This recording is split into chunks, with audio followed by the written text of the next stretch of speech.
Welcome back to the Deep Dive. Today we are focusing our attention on, well, a challenge that feels intensely personal and, frankly, existential for so many. The crushing cost of housing in Jamaica. And, whether the dream of affordability is truly attainable anymore. It really is a topic steeped in potent emotion, isn't it? And huge cultural significance.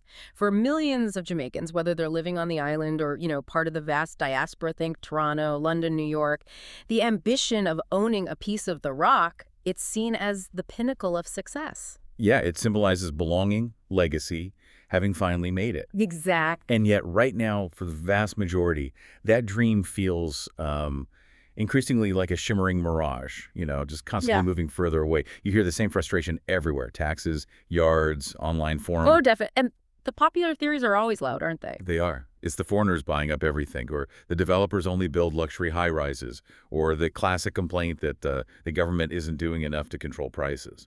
And those theories, they're compelling because they offer a simple culprit, right? But they really fail to capture the multi-layered truth of it all. Our mission today is to move past those easy narratives and really uncover the complex systemic pressures that are truly driving up prices in the Jamaican real estate market. We're going to explore the economics of, concrete, bureaucracy, and even global finance. Okay, let's unpack this then. As we look through the source material, there was this quote from Dean Jones, the founder of Jamaica Homes. It really crystallized the core conflict for me. Ah, yes. What did he say? He framed it beautifully. Homeownership in Jamaica isn't just about property, it's about identity.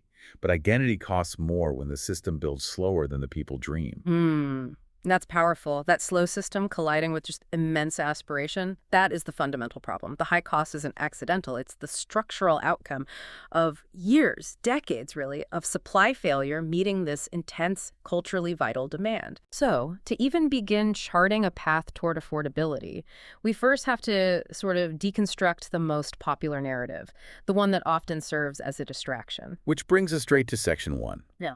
Debunking the foreign buyer myth. Let's just address the elephant in the room. This persistent idea that international cash is sinking local affordability. Right. That narrative that foreigners and returning residents are buying out Jamaica, it's probably the most pervasive one. And look, it does have a kernel of truth. We definitely know that in highly sought-after premium areas. Like where specifically? Places like St. Anne, parts of St. James, and notably Kingston 6. In those areas, international investors and returning Jamaicans do inject significant foreign currency into the market. And yes, they often pay top dollar. Okay, so there's some impact there. But if we look beyond just those high-end headlines, the comprehensive source material we reviewed, it shows that these international buyers, powerful in certain luxury segments, they actually represent a smaller fraction of overall transactions than most people assume. That's the crucial pivot, a much smaller fraction. The vast majority of property sales, particularly when you look at the middle market and below, are still happening between Jamaicans living at home. Right.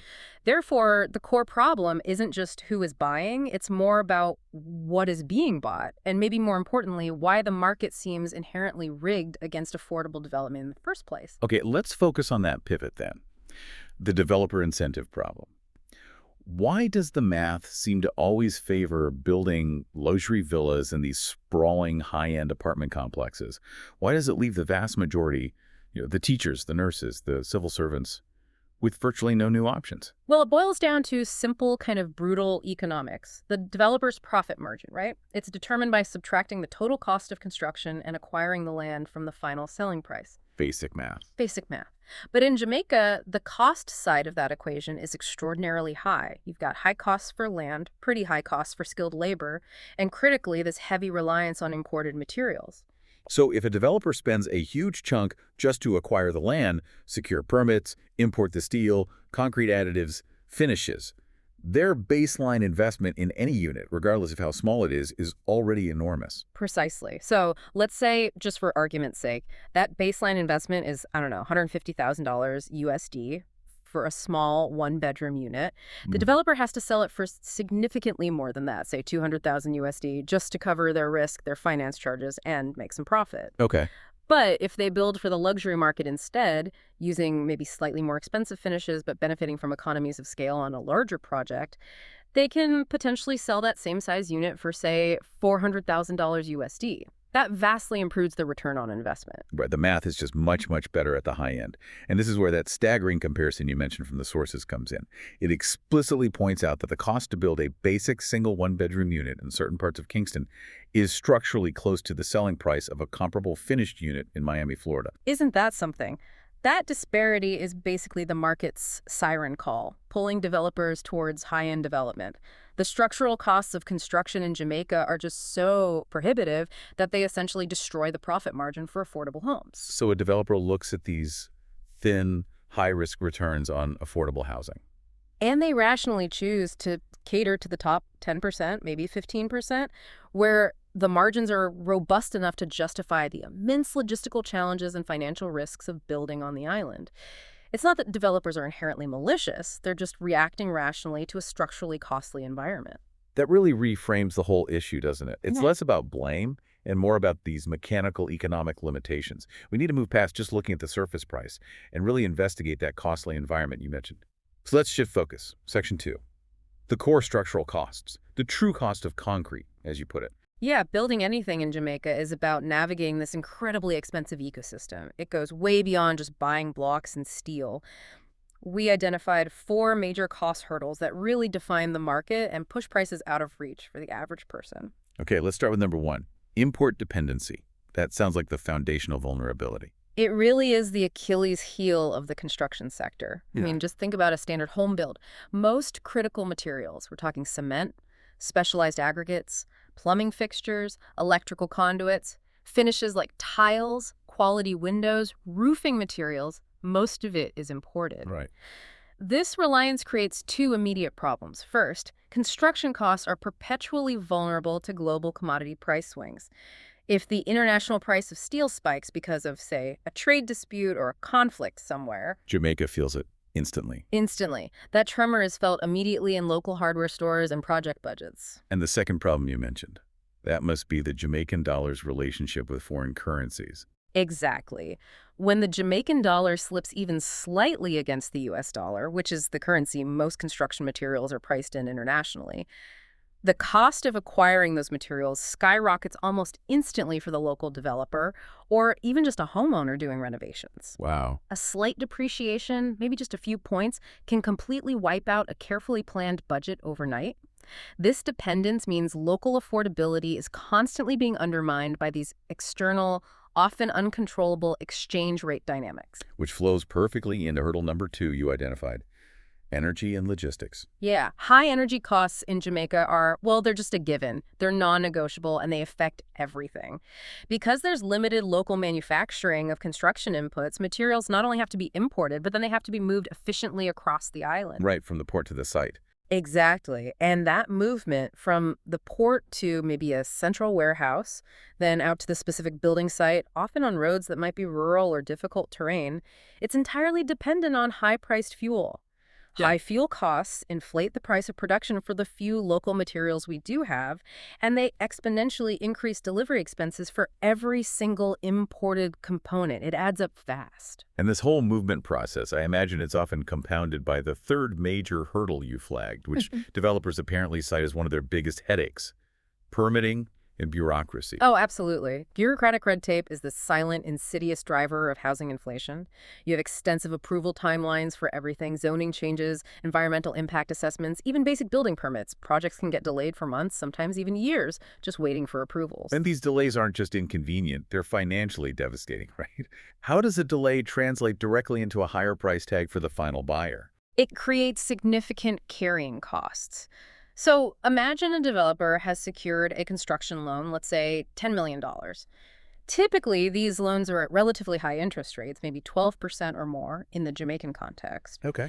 Now, if the project is scheduled to take 18 months, but it gets delayed by 6 months purely because they're waiting for a signature from a planning authority, well, the developer incurs an extra 6 months of hefty interest payments, plus security costs for the site, administrative overhead. All while nothing is being built? Exactly. That cumulative lost interest, which could easily run into hundreds of thousands of dollars on a project that size, it doesn't just vanish into thin air. It gets baked directly into the final price of every single unit in that development.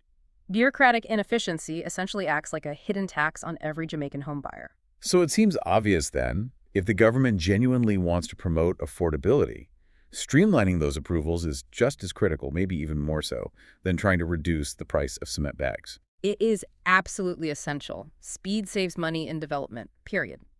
And finally, that brings us to the fourth major factor, land scarcity. Right. The actual ground itself. This is foundational, particularly in the urban and near-urban areas. In major centers like Kingston and Montego Bay, usable land that is already infrastructure ready, meaning it has existing road access, sewage connections, water lines, electricity hookups, that kind of land is an extremely rare and fiercely contested asset. Competition must be intense. Fierce. The competition for these finite serviced plots drives up the foundational cost of any project dramatically before you even think about building. If a developer has to spend, say, 40% of their total project budget just to acquire and maybe prepare the land, well, the starting price for any finished home on that land is already prohibitive before the first bag of concrete is even mixed. It paints a really stark, clear picture. Yeah. The high cost of materials, the cost of moving them, the cost of getting permission to use them, and the cost of securing the land itself. It all combines to create a price tag that is just structurally beyond the reach of the average worker. Exactly. It comes back to that Dean Jones quote again. Affordable housing doesn't happen by wish, it happens by design. And right now, the system, well, it just isn't designed to support the majority's dream. Which makes perfect sense. And that structural failure leads directly into the next major issue, an immense national supply gap, what we're calling the scarcity squeeze in Section 3. Right. We've established that building is expensive, incredibly so, but now it's crucial to actually quantify the size of this deficit. You mentioned the National Housing Trust, NHT, and the Ministry of Housing data. What is the actual scope of the housing shortage in Jamaica? The gap is, frankly, alarming. Official data consistently shows that the national housing deficit, that's the number of units needed right now to adequately house the population, is somewhere close to 100,000 units. 100,000. That's an astronomical figure for an island nation of, what, under 3 million people? It is. It's huge. Now let's look at the supply side. The National Housing Trust, the NHT, which is the largest government vehicle tasked with addressing this need, builds only around 6,000 to 8,000 homes annually. On a good year, maybe 8,000. Wait, so a deficit of 100,000 and an annual supply that maxes out around 8,000. Yeah. Even if the NHT magically hit, say, 10,000 units every single year, consistently, it would take a full decade just to clear the current backlog. And that's ignoring population growth, older houses falling into disrepair? Exactly. It's a chasm. It's not even close to meeting the need.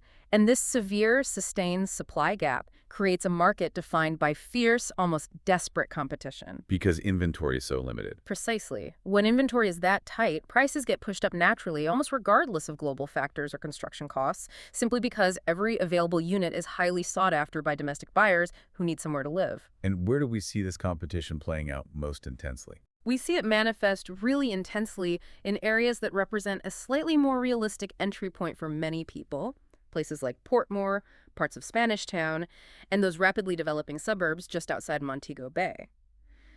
In these areas, reasonably priced homes don't just sell, they often trigger bidding wars. Really? Oh, yeah. They attract dozens of offers, many at full price, or even over the asking price, sometimes within days of being listed. It's incredibly competitive. So let's put ourselves in the shoes of a first-time buyer. Yeah. Maybe a teacher, a nurse, a civil servant. They're trying to get a mortgage through the NHT or a bank. They're not just competing with other working professionals like themselves, are they? Not at all. They're competing with buyers who might have access to significantly more capital, maybe from overseas remittances or other sources. And perhaps more fundamentally, they're competing against the psychology of the market itself, a psychology driven entirely by scarcity. Okay, explain that psychology. How does scarcity breed something beyond just high prices? Well, that's the insidious secondary effect of the scarcity squeeze. Speculation follows very quickly.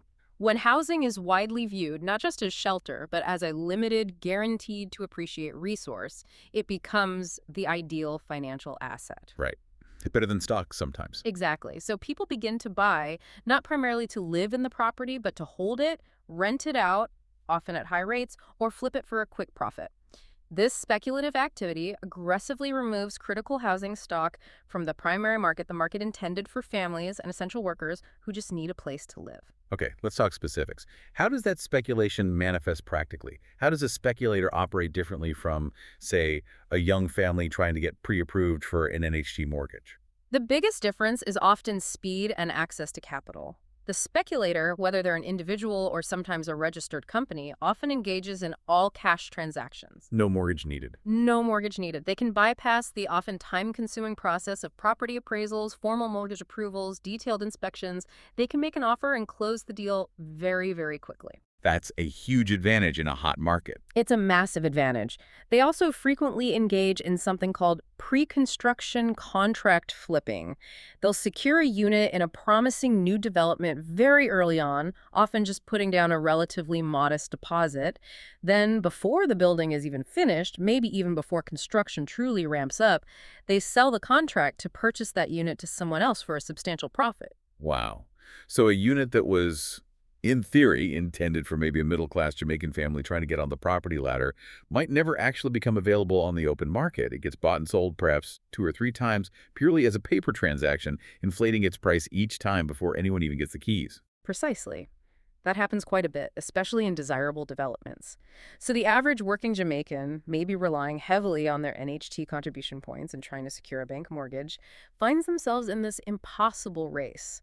They're competing against cash buyers who can close in 2 weeks. And they're competing against this built-in market expectation that prices will continue to rise rapidly simply because everyone believes in the speculative nature driven by scarcity. It's a self-fulfilling prophecy. Completely. This aggressive psychology pushes prices far beyond the true replacement cost or even the reasonable economic value of the property.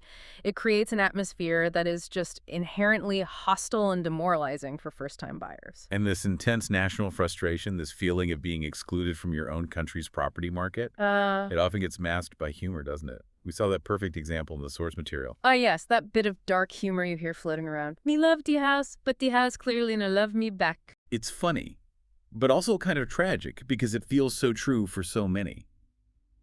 That phrase, translating roughly to, I love the house, but the house clearly doesn't love me back, it just perfectly encapsulates that emotional barrier, doesn't it? Yeah. It feels like the market itself has developed this selective, moody personality designed to shut out the ordinary person just trying to plant generational roots in their own homeland. Absolutely. And that humor, while maybe a necessary release valve, really underscores this deep collective understanding that something is fundamentally broken in the economic mechanism of property ownership in Jamaica.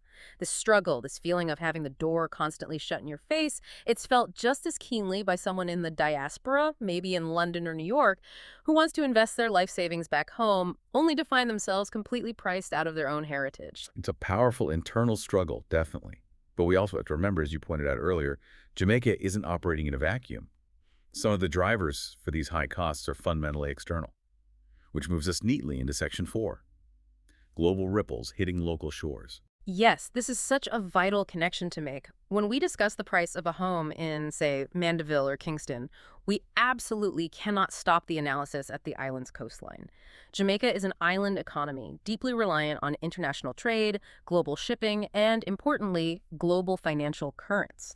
Specific international events can create direct, sometimes quite significant ripple effects that escalate local housing affordability issues. Okay, let's elaborate on that mechanism, starting with something like global construction costs. How does a price increase in, say, China affect a build in Jamaica?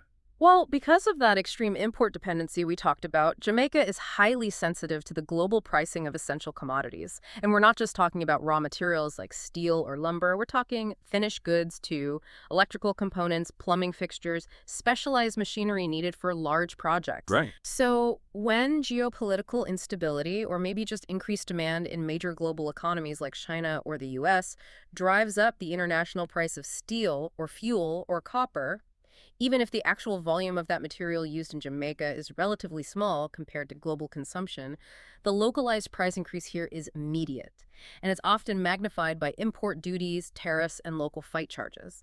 Jamaica essentially ends up absorbing the volatility of the entire global supply chain directly into its local building costs. And it's not just the price of the goods, right? It's also the logistics of actually getting them here.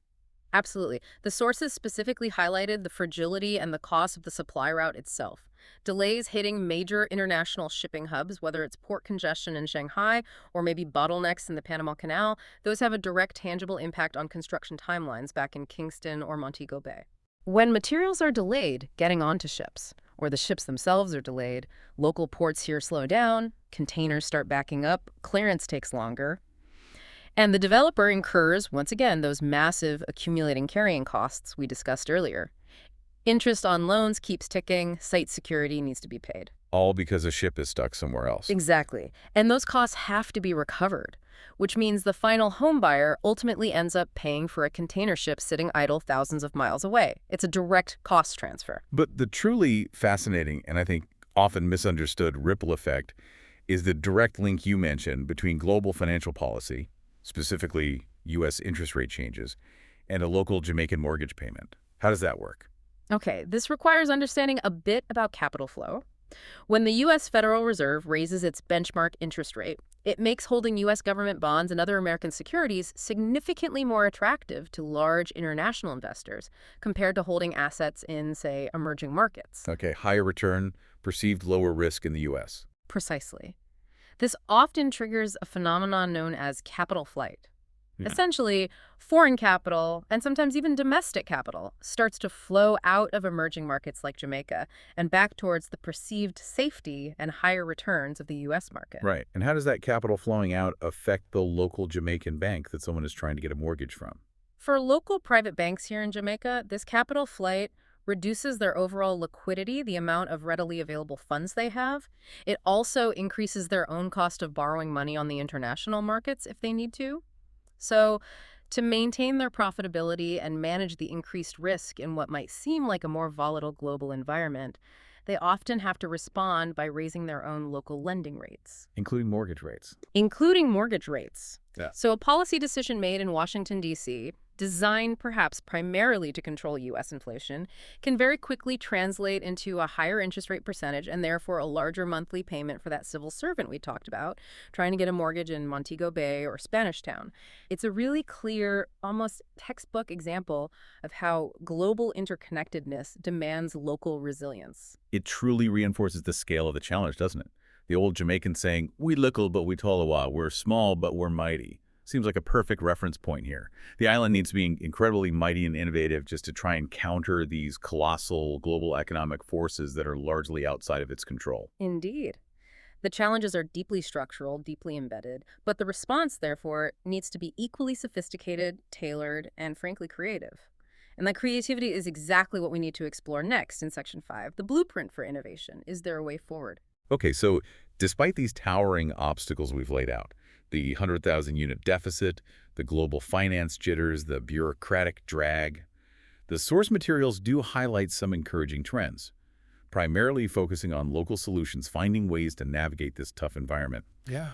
What's this quiet revolution you hinted at earlier? It's what we're seeing with the rise of the microdeveloper. These are essentially small, independent builders. Often they're family-run businesses or local entrepreneurs who know their communities well. Okay, so distinct from the massive corporations, maybe with foreign backing, that tend to focus solely on those large, high-end gated communities or apartment towers. Exactly. These micro-developers are different. They're local talent, often serving local needs more directly. And what specific market gap are they managing to fill that the bigger developers often ignore? They seem to be strategically targeting that burgeoning but massively underserved middle market. They're focusing on building smaller multifamily units, things like duplexes, townhouses, small apartment blocks with maybe 6 or 12 units. More manageable scale. Much more manageable scale. Their size often allows them to use more localized labor, maybe source some materials more locally where possible, and they generally operate with far less administrative overhead than a giant corporation. They're essentially building solutions scaled more appropriately for local budgets and immediate community needs, often one small block at a time. That sounds like a potentially powerful model for genuine sustainable growth from the ground up. But can micro-developers realistically move the needle significantly on a 100,000 unit deficit? That requires massive scale. What are the critical needs if this model is going to be scaled up effectively? That is the absolute crux of the challenge. They can only succeed in scale if those structural bottlenecks we discussed earlier are systematically removed or at least eased for them. Their critical needs seem to be threefold. Okay. Number one, First, access to appropriate financing. They need loans that are specifically designed for smaller, quicker turnaround projects, not the typical high-risk, high-value construction loans geared towards massive multi-million-dollar developments that take years. Right. Financing tailored to their model. Number two. Second, a radical streamlining of the approval process is just non-negotiable for them. They simply cannot afford to absorb 6, 9, or 12 months of those heavy carrying costs while waiting for permits.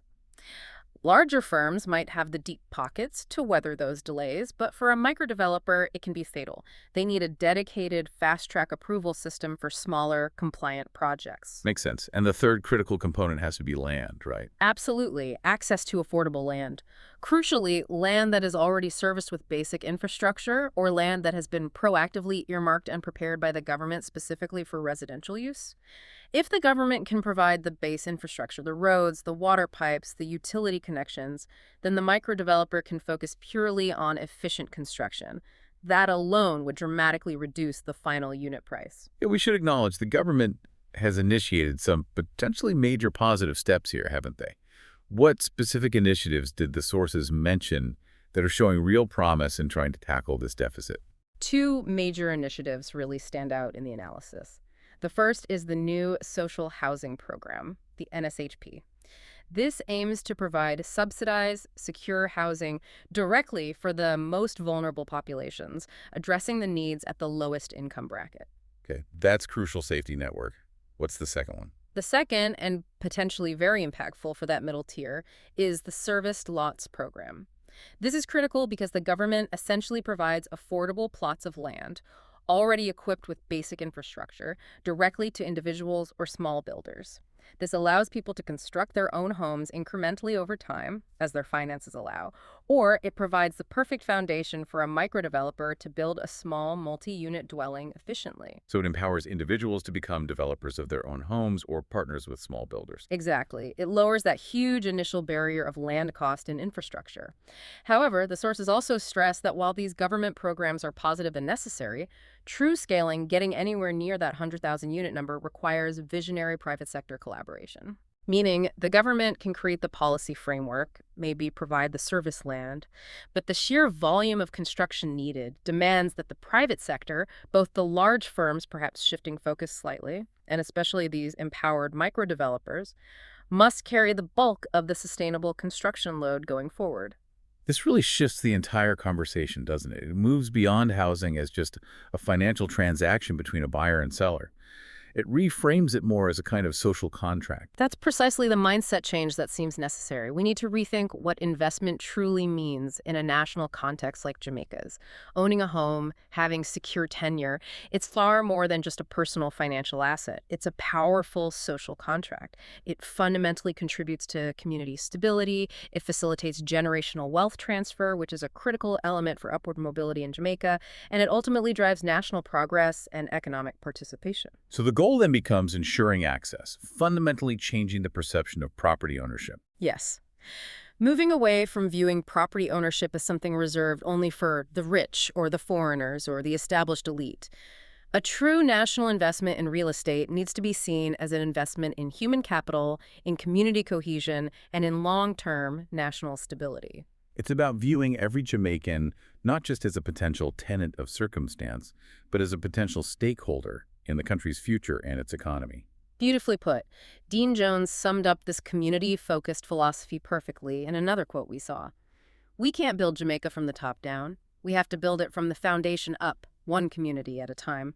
That really emphasizes this need for a decentralized, localized, and fundamentally needs-based approach to solving what is undeniably a monumental national problem. That philosophy is genuinely hopeful, I think.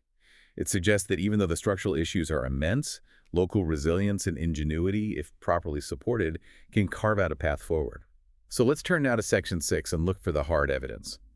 Is the landscape actually changing for the better, even with all those major structural issues still in play? Well, despite that very high-cost environment we've detailed, there are definite glimmers of hope and some measurable momentum. The landscape is evolving. One of the most significant positive changes we're seeing is geographical expansion. Meaning development isn't just hyper-focused on Kingston and St. James anymore. Exactly. New housing developments are aggressively expanding into what you might call new economic nodes outside of the traditional highest cost urban centers. We're seeing really significant growth in places like Old Harbor and St. Catherine, parts of central Clarendon, and even certain areas of St. Elizabeth are seeing new projects. And why is that geographic spread so critical? It's critical because it indicates that infrastructure, roads, water, maybe even job opportunities, is finally starting to catch up and expand outwards.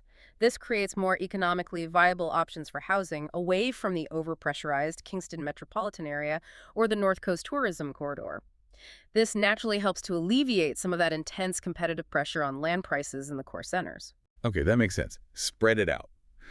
Now, given the still high price of even these new units, what kind of financial innovation are we seeing from, say, young professionals trying to make purchasing manageable? We're seeing significant financial creativity emerging. It feels like a direct adaptive response to that scarcity squeeze we talked about. Young professionals in particular seem to be pooling their resources much more effectively than perhaps previous generations did. How so? They're forming housing cooperatives, not just for building new structures, but sometimes for purchasing existing apartment buildings or blocks of townhouses collectively.